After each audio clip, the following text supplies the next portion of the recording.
یہ کہانی صحافی منیر احمد منیر نے لکھی ہے۔ یہ کہانی پولیس سروس آف پاکستان کے ادبی شہرت رکھنے والے افسر حاجی حبیب الرحمان کی ایک طویل انٹرویو پر مبنی ہے جو انہوں نے منیر احمد منیر کو دیا تھا۔ صحافتی دنیا کا یہ طویل ترین انٹرویو 1000 سے زائد صفحات اور کوئی 4 لاکھ الفاظ پر مشتمل ہے۔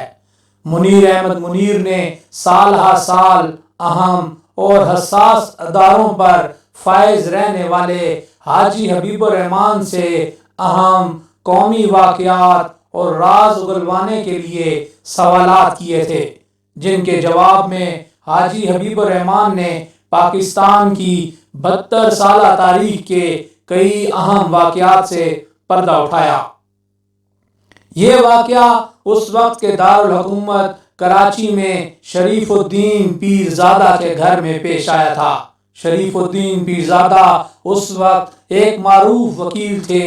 بعد کی زندگی میں آپ بہت اہم حیثیتوں میں مختلف حکومتوں سے وابستہ رہے۔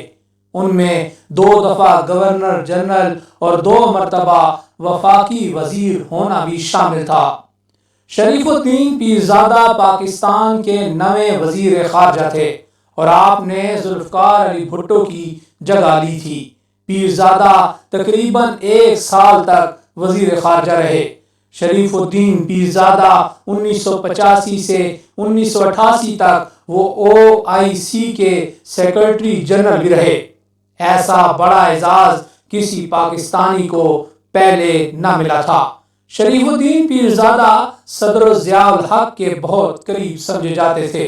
جنرل پرویز مشرف نے انہیں اپنا مشیر خاص مقرر کیا تھا۔ اس سے قبل وزیر اعظم نواز شریف کی حکومت میں انہیں نشان امتیاز جیسے بڑے قومی اعزاز سے نوازا گیا۔ حاجی حبیب الرحمان بیان کرتے ہیں، جب میں کراچی میں SP ایسٹ تھا، ایک دن انہیں SHO فیروز آباد کا فون آیا کہ شریف الدین صاحب کی بیگم کا ان کی رہائش گاہ پر قتل ہو گیا ہے۔ میں جلدی سے موقع پر پہنچا۔ مقتولہ کی نعش بیڈ روم میں پڑی تھی۔ کمرے میں ایک ڈبل بیڈ تھا۔ پیرزادہ صاحب کے سفید کرتے پر خون کے نشانات تھے، 2 سامنے کی طرف اور ایک ذرا ہٹ کے۔ مقتولہ پر چاقو سے کئی وار کیے گئے تھے۔ مقتولہ کے شوہر شریف الدین پیرزادہ نے FIR میں لکھوایا کہ میری بیوی سرہانے کے نیچے گھر کی چابیاں اور پرس رکھ کے سوتی تھی۔ ایک آدمی کمرے میں داخل ہوا۔ جب چابی اور پرس نکالنے لگا، میری بیوی کی آنکھ کھل گئی۔ بیوی نے مزاحمت کی تو اس نے چاقو سے پے در پے وار کرنا شروع کر دیے۔ اس دوران بیوی کو بچانے کی کوشش میں مجھ پر بھی وار ہوئے اور مجھے زخم آئے۔ حاجی حبیب الرحمان مزید بیان کرتے ہیں کہ ایک مقدمہ درج ہو گیا کیونکہ کیس عام نوعیت کا نہیں تھا، اس لیے میں نے اس کی تفتیش خود کرنے کا فیصلہ کیا۔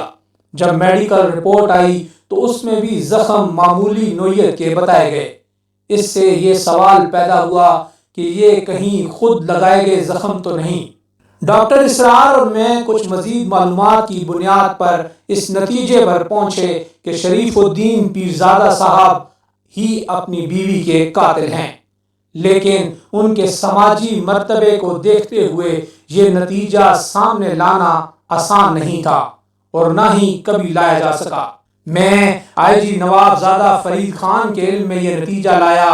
ان کا تعلق اس وقت ضلع ہزارہ کی چھوٹی سی ریاست سے تھا۔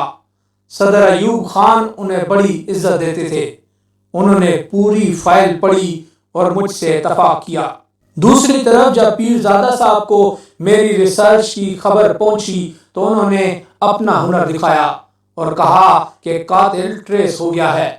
وہ میرا خانسامہ تھا۔ اس کی ایک دن کی لاپرواہی کی وجہ سے اسے بیگم صاحبہ نے بے عزت کر کے نکال دیا تھا، جس کا بدلہ لینے کو اس نے یہ جرم کیا۔ پیرزادہ صاحب نے خود ہی اس خانسامہ کو SHO کے حوالے کیا تھا اور اس نے اقبال جرم بھی کر لیا تھا۔ بعد میں اس سے مزید پوچھ گچھ کی گئی، اس سے یہ سوال بھی کیا گیا جب اسے گھر سے نکال دیا گیا تھا تو پھر وہ اندر کیسے آیا؟ ہاں، میرے پاس گھر کی ڈپلیکیٹ چابی ہوا کرتی تھی جو میں ساتھ لے گیا تھا۔ لگتا تھا کہ اسے جو پٹی پڑھائی گئی تھی اس پر مکمل طور پر عمل پیرا تھا۔ جب خانسامہ کو عدالت میں پیش کیا گیا تو وہ مکر گیا اور بیان دیا تھا کہ قتل اس نے نہیں کیا تھا۔ پولیس کی بے بسی بس اپنا سا منہ لے کے رہ گئی جو ہمیشہ طاقتور لوگوں کے مقابلے میں بے نتیجہ سامنے آتی ہے۔ اس کہانی میں چشم کشا موڑ اس وقت آیا جب بیگم کے قتل کے چند دنوں بعد شریف الدین پیرزادہ نے دوسری شادی کر لی، اور وہ بھی اپنی سالی کے ساتھ۔ بیچاری مقتولہ بیگم پیرزادہ اپنی آخری آرام گاہ میں سو گئی تھیں اور قاتل تا حیات قانون کی گرفت سے باہر رہا۔